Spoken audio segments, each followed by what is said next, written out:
Well, thanks a lot for having me. I was saying before the talk to a couple of people that because I come from industry, our pitch is very client focused, so it's going to sound very pitchy. So please excuse me for that. I'm hoping to tell you a little bit about the technology we work with, how we approach solving problems for our clients, and I think the really interesting bit will be when we start to get into case studies. I really want this to be informal, so please interrupt me at any point. I hate just standing up and speaking for half an hour, so do me a favor and interrupt me with questions once in a while. Just to get a feel, I know a couple of you know about Fingerfood Studios, but how many people know about the company and what we do? A few? Oh, awesome. A couple of years ago, if I asked that, there would be nobody. So that's a good improvement. But yeah, we're basically a technology services company. So we build custom solutions for our clients to help them solve core business problems. We've been around since 2009. And really, we got started in the gaming space. So being that we're a software company in Vancouver, there are obviously a ton of people who build games who come from the EAs and Capcoms of the world. And it was really those people who started the company. And even then, we were really focused on emerging technologies. But at that time, it was iOS. So the whole Apple ecosystem was brand new. And people were figuring out how they could connect to consumers through the iPhone. There were not a lot of people who wrote iPhone apps. So we're like, hey, we have people who do games. We think we can do it on an iPhone, so let's put it all together. And that's how we got started. So from day one, we've always been really focused on sort of emerging technologies and how we can leverage those to help our customers. We've moved far beyond just writing iOS apps. We still do quite a bit of that and a lot of mobile work. But now we've really sort of pivoted away from entertainment. We still have a large part of the company who works on entertainment and gaming work, but we're really more focusing on enterprise problems now. So who are the biggest companies in the city? What are their biggest business challenges, and how can we apply really cool technology to help them solve some of those problems? So I've got a few examples of the work up here, but we'll jump into that in the case studies a little bit later. So I'd like to show you a quick video. Like I said, I like to break up my talking. So this shows some of the work that we're currently doing.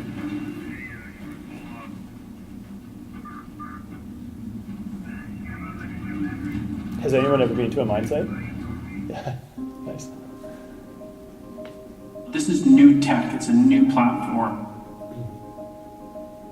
It's about allowing people to be more productive with their time and allow them to use their skill sets. We really just transformed really how those teams collaborated around design. Really the beginning when we work with our clients, once they understand, there is a sense of excitement because they get to almost recreate their business digitally. I mean, the concept of a digital twin. And once you have a digital twin in your business and you start to instrument and start to really rethink all your processes, it's a pretty magical time because it really taps into people's creative firepower. These are jobs of the future. We're technology leaders and moving goods around, fuel efficiency. These are common problems that we have to sort out. We're kind of rethinking the human experience around work.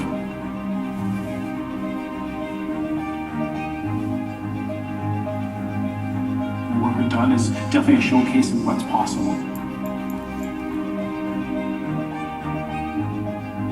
This is going to radically change our industry.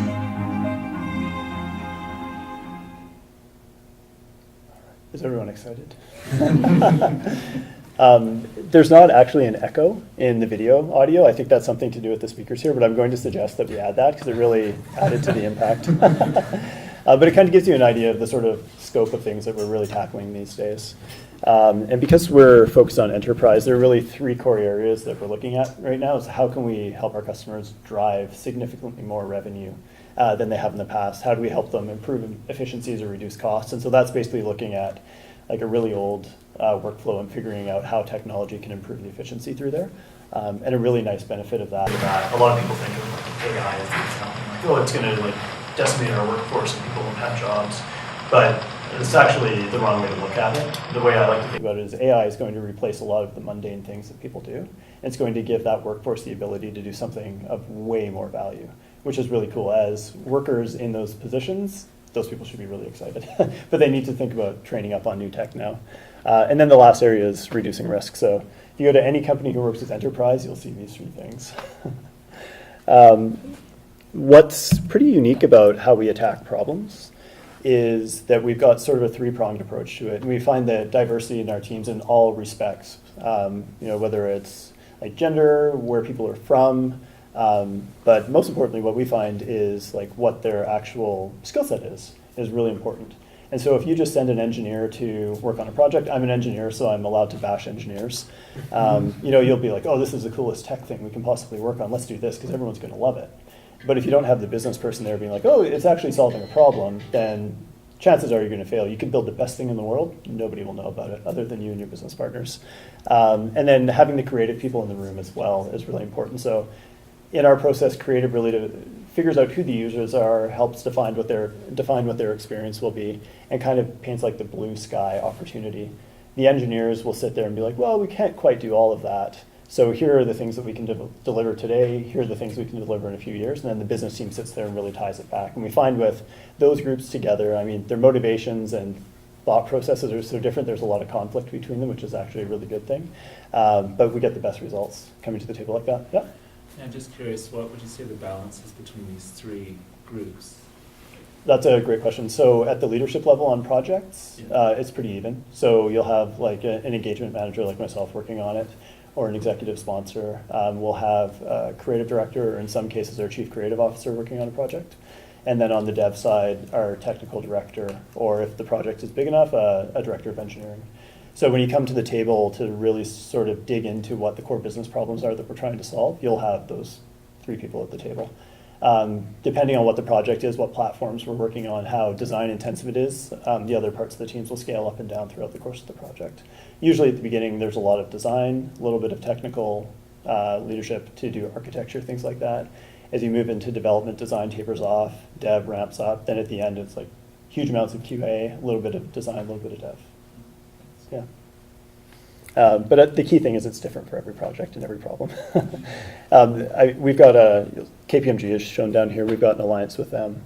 So a lot of work that we're doing with them is super, super heavy on the business side because there's a lot of business analysis that needs to be done as well.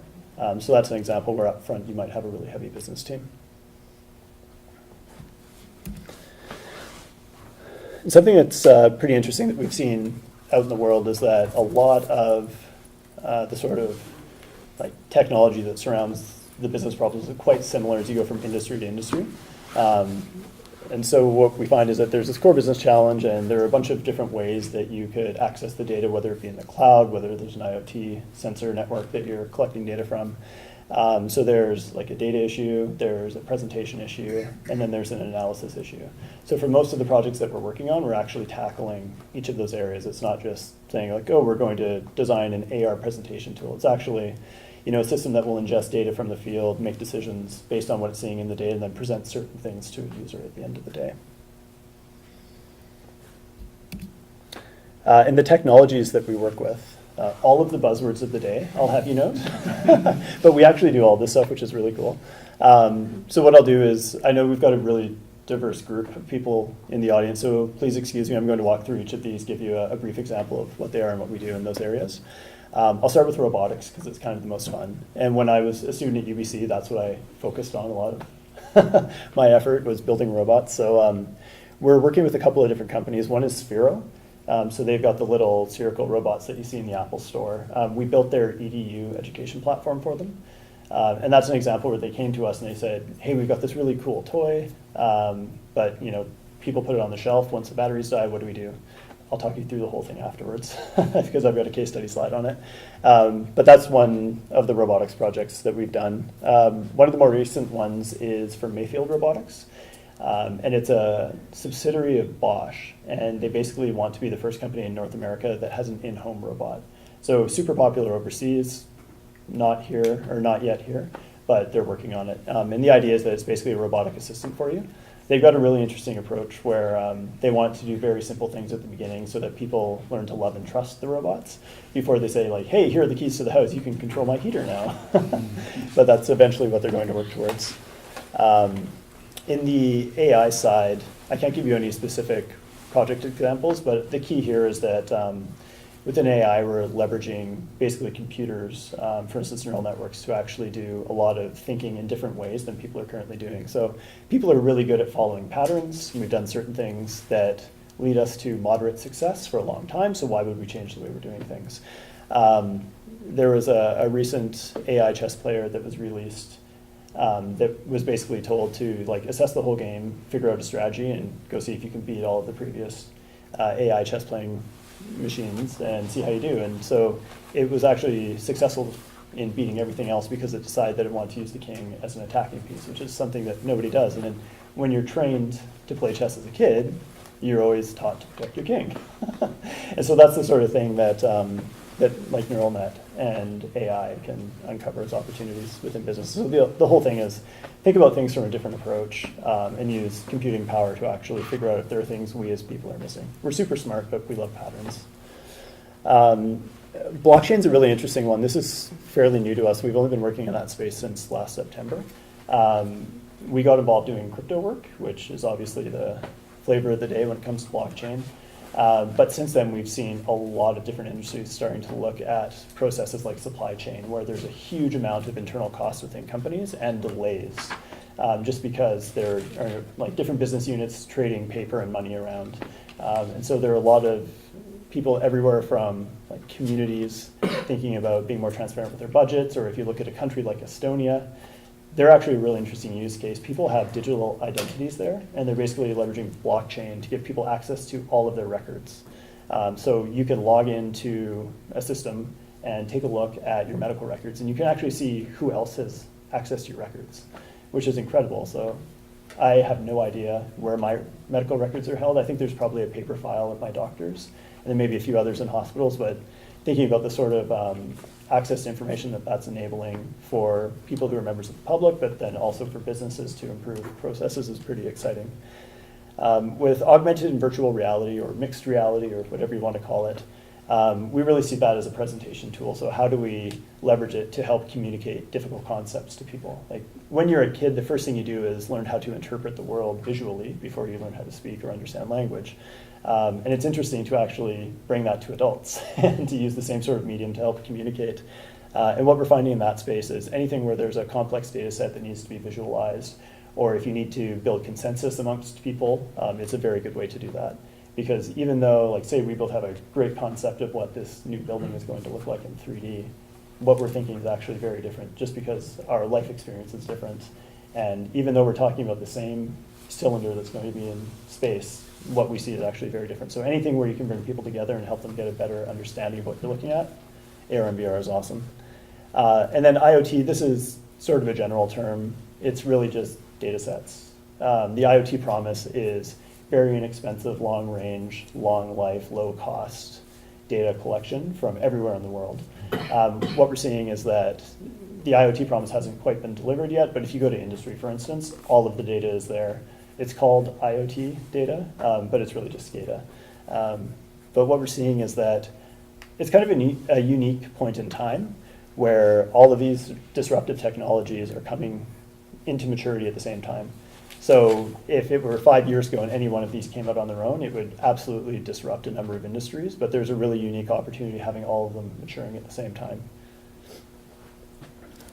And what we're seeing with our clients is the little red dots are what you see if you have incremental growth and incremental investment in technology. So let's say you just say, hey, I want to go do a VR project.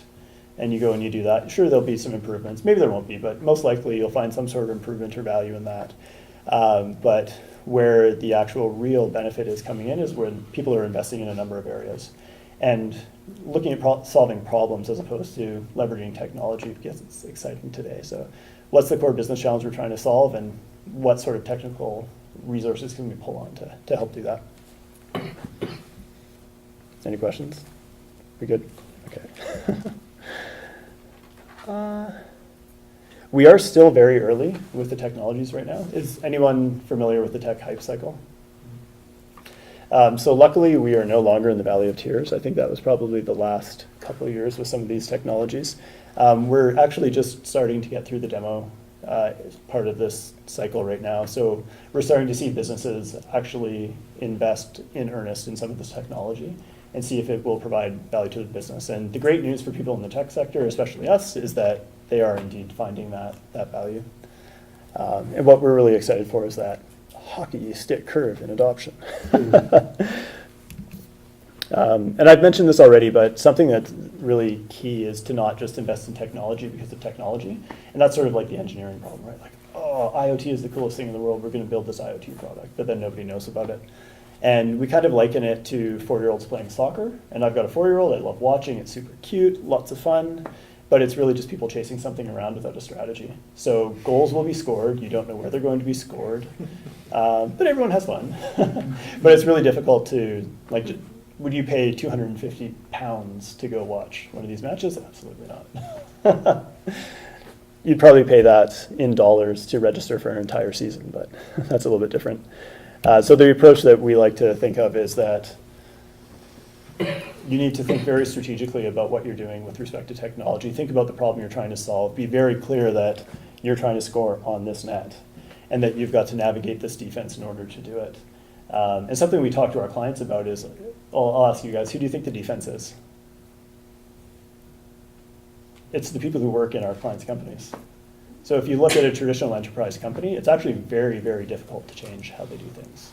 And so when we're working with innovation teams or with the C-suite, we make sure they really understand this and that they're going to have to be working really hard as well to make sure their organization is ready to adopt the technology and take advantage of it.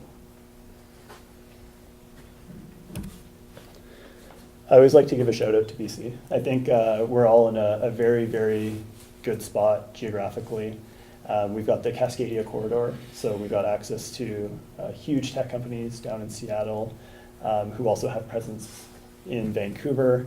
We've got huge support from provincial and federal government through tax programs like IDMTC and SHRED, and now there's the supercluster. So we've got industry, we've got government, and we've got talent here, so I think that we can really do something special as an industry. Does everyone agree? No? It's awfully quiet. I hope I'm not boring you to death. And yeah, like I was mentioning before, I think retooling workforce is going to be really important as technology starts to roll out into larger companies. So these are all, I think these are university kids. I can't tell anymore because I've been out of university for so long. Everyone looks so young here. But if you look at the unemployment rate of new grads in tech, it's super low. It's like 2% or something, which is basically no unemployment. It's like all the people who decide to take a gap year. And so you are actually going to have to go and retrain your workforce if you want people to be working in tech positions within your companies. So it's something very important to think about. So I've got some case studies and examples of work that we've done, because I think everything I've said so far has been quite nebulous in general. So I'd like to tie it back to some real world examples. Any questions before we jump into that? You just want me to get on with it? I can do that. When you say retrain your workforce, Yeah. like, what would you imagine the workforce would need? Like, what kind of retraining would they need? It depends what sort of jobs are being disrupted and replaced by technology. So for example, like say you're a logistics company and you've got thousands of drivers. Mm-hmm. What's going to happen in 10 years when all of your trucks are autonomous? Right. Your business will not operate on its own with computers, and you won't be able to hire enough people to go and run your new tech company. So you've got to think about retraining, potentially those drivers to do something else. Hmm. Probably the most shocking example. Right. Okay, so PACCAR. PACCAR is the company that owns Kenworth, Peterbilt, Doff, Leyland Trucks, PACCAR Parts, et cetera, et cetera. So one of the world's largest medium and heavy-duty truck design and manufacturing companies. I made the mistake of calling them a trucking company once, and they reminded me we were not a trucking company. Trucking companies carry goods around in their trucks. We design and sell the trucks. But the problem that we tackled for them was really interesting. So they need to see a full-size vehicle or mock-up of a new vehicle before they approve it for manufacturing. And their process is to use clay to do it. And they start at 20% and they scale up from 20 to 40 to 60 to 80 to 100%. And if at any point during that process an executive sees something they don't like in the design, they scrap it, start back at 20%. So it can take up to 3 months to actually get the approval of a new vehicle. And the executives are spread all around the world, so it's actually really expensive to bring them into one spot to have a design review meeting, especially if you say, we don't like it, start again. And so they told us about this process. We're like, oh, we know how we can help. How about projecting a digital version of your new parts onto a real truck? Like, would that fit the bill? And so we used the HoloLens to basically take their new design elements, put them into an application, so that everybody could see the same thing. And what's nice about this is you're not just looking at one version of the vehicle. You can have multiple hoods. In this case, we had bumpers, hoods, and headlights. Multiple versions of all of those, so you can actually flip through, find what aesthetically your favorite combination of them is. But then you can also overlay simulation data on top of the vehicles, so you can say, well, what is the most efficient version? Because aesthetics are one thing, but within the company there's actually a challenge, which I think is quite common, of engineering talking to the business. So engineering team would be like, this is the most efficient version, this is why you should do it, but they wouldn't be able to effectively communicate that to the executives. So the executives would be like, oh, I don't know what you're talking about, we're picking this one. And obviously I'm simplifying it quite a bit, but we're actually able to visualize that data for the executives so they see exactly what the engineers are talking about. And thankfully for my voice, I have another video to play. Let's see if I can get it to work.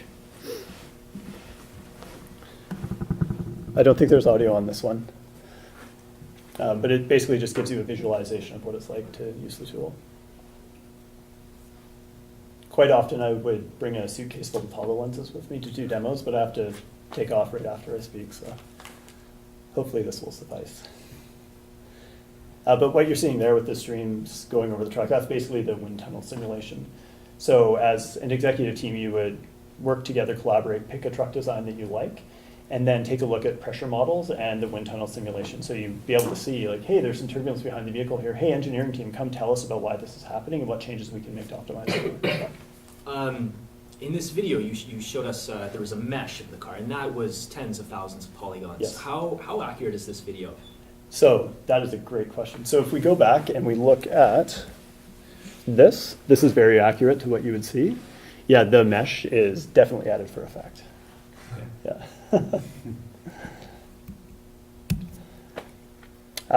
We also, oh God, there's a typo here. Lowe's is supposed to be possessive. I fixed this in a different deck, but somehow it slipped through here. Must be an old version. Please excuse the typo. Don't tell Lowe's. We've done a number of really interesting projects with Lowe's, and really the challenge they're trying to solve is like, how do we get people into our retail locations? So they're they aren't quite being decimated, but their business is being eaten away at by online retailers. So how do we, in this day and age, capture people's attention digitally and then get them to come into our actual stores to buy things? And we did 4 different projects with them. I'll tell you about each of them because they're all quite interesting and unique in their own way. The first one was a HoloLens kitchen designer. And so the idea there is that they spend millions of dollars in every store building those kitchen demo centers every year. And as a new product comes in, they have to cycle through them, build them again. So there are a couple problems there. They spend a lot of money building them, and they also occupy a lot of space that they could be merchandising with other products. And so what we built for them was a HoloLens experience where basically you look at a dummy kitchen, so it's all gray boxes basically, and you're able to see what inventory that Lowe's has in store and basically project it onto that fake kitchen. So you can go in with whomever you live with, be like, hey, let's go, renovate our kitchen. Let's go to Lowe's and see what products they have. And you can actually build your own kitchen there. And so it's far more effective than walking around being like, well, I like, the stove in this one, and I like the knobs on the cupboards over there, and trying to build that mental picture. And the really powerful thing about this and capturing people online is that you can go to Pinterest, basically add a bunch of things to a pin board, associate that with what you're going to do going into the store at Lowe's, and it's able to look at the pin board and basically use machine learning to figure out what is most similar within Lowe's catalog, and then have that ready for you when you go into the store. So it's basically got your kitchen ready for you, or at least what it thinks you want. So for Lowe's, it was interesting because they found that it actually created some conflict as people were designing kitchens. So let's say we're doing it, I keep picking on you, you're my example.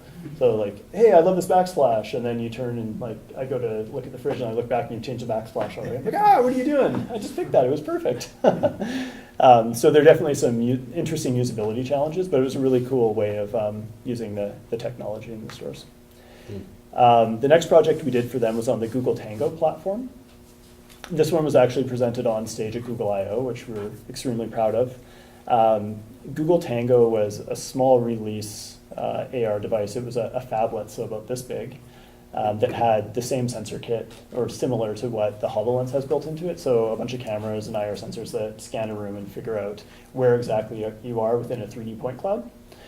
And it was the predecessor to AR Core. And so what we built there was something where people could take the device into their home, basically scan their home, and then place like a couch or a lamp, basically anything from the Lowe's online catalog, to see what it looks like in their home. The next step from there was to build an in-store navigation tool for them, and that one also on the Google platform, which is super cool.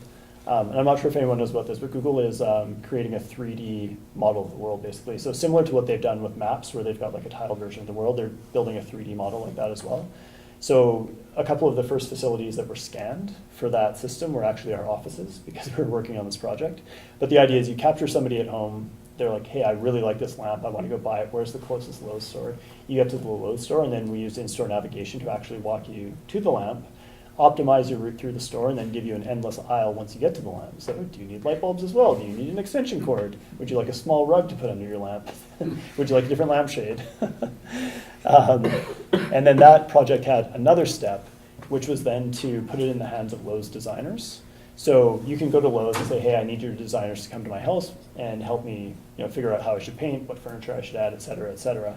And so it was a similar tool for them. They would go into your home, scan it, and then take an offline model back to their design studio, basically create what they think your house should look like, the new design, then go back to your home and present it for you. So it was kind of a three-pronged approach to tackling a bunch of different challenges for them. The last project we did for them, which I think might be my favorite, was called Hands-On HoloLens. And the whole concept behind that was that their hypothesis was, let's say I'm doing a bathroom renovation at home, I haven't done it before, there's probably not a high likelihood that I'll walk into a Lowe's and purchase or rent the equipment I need and then all of the materials I need to do it. I'm more likely to call a contractor to do it, which in some cases works for them, most cases it doesn't. And they'd rather actually capture that client and get the money from the client rather than paying a contractor.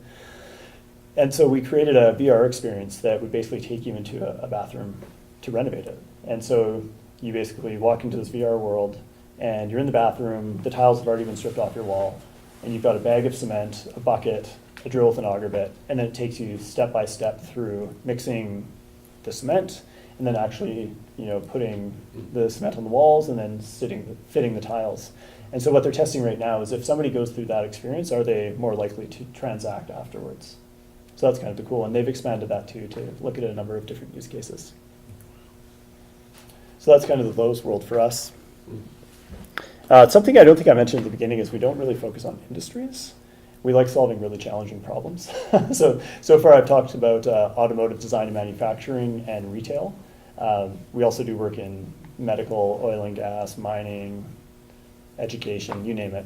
Wherever there's something where we think there's a really interesting technical solution and a really interesting, valuable problem to solve, we're on board. So speaking of pipelines, interesting topic today. We worked with Enbridge's Pipeline Integrity Group to help solve a couple of problems for them. So the first problem was basically optimizing repairs. So you can imagine their pipeline network is huge. A lot of it's in very remote areas, and they spend a ton of money deploying teams to the field. And because the people who plan these deployments have so much data to ingest, it's really difficult for them to optimize it.